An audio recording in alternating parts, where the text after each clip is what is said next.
In this video, we're going to go through a third factor which affects acidity, and we'll see this will be polarizability. So the key question we want to answer in this video is, how does the acidity of a species change as we go down the periodic table?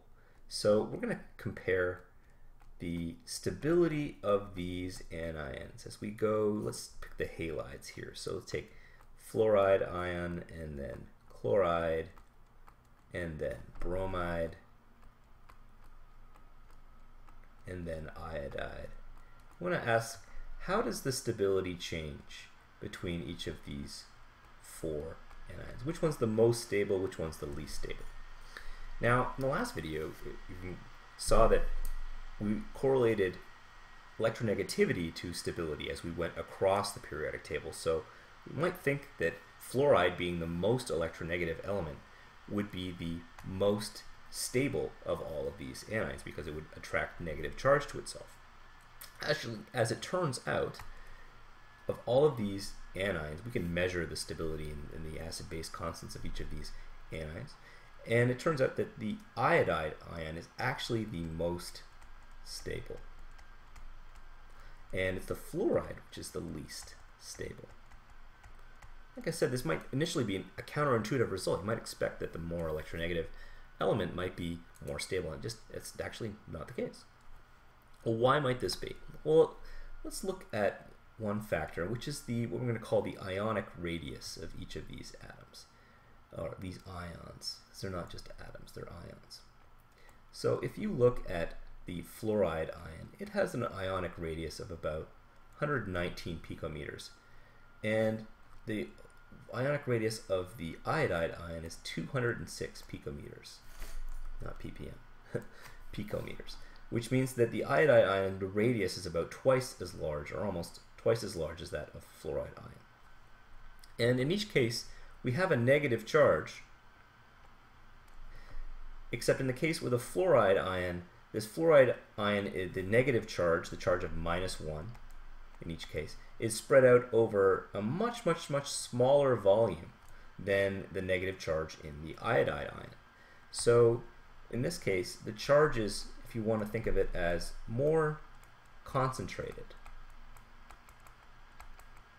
And in general, you might see this in organic chemistry quite a bit. You see this trend where the more concentrated or the more isolated or localized a negative charge is, the less stable it's going to be. So high charge densities tend to be unstable. And conversely, the more spread out a charge is, the more stable it is. So less concentrated. Let's move that over a bit. Less concentrated negative charge. So we have a word to describe this kind of concentration of charge or squishiness. So we often refer to this as polarizability.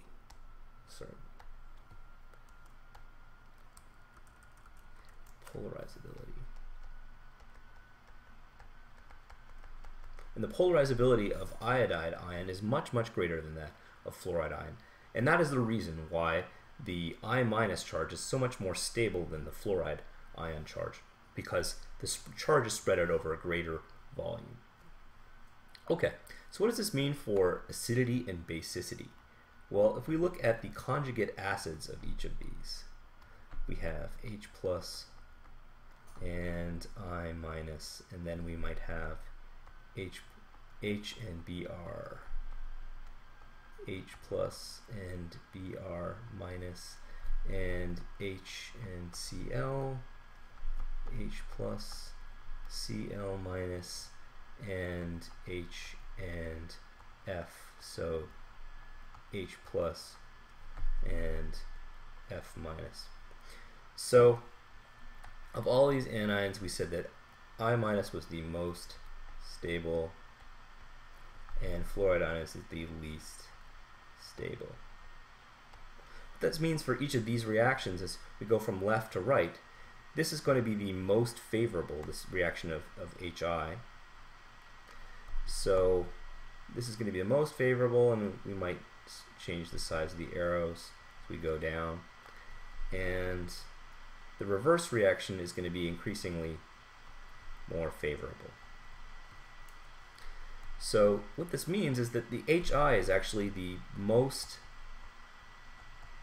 acidic, because this reaction going to the right, where it's going to donate a proton, is the most favorable. And HF is the least acidic. So this is going to be the least favorable of all these reactions. I'm going to change this a little bit. It doesn't really accurately reflect reality. So the most acidic species is HI, and the least acidic species is HF. So the bottom line here is that acidity increases as you go down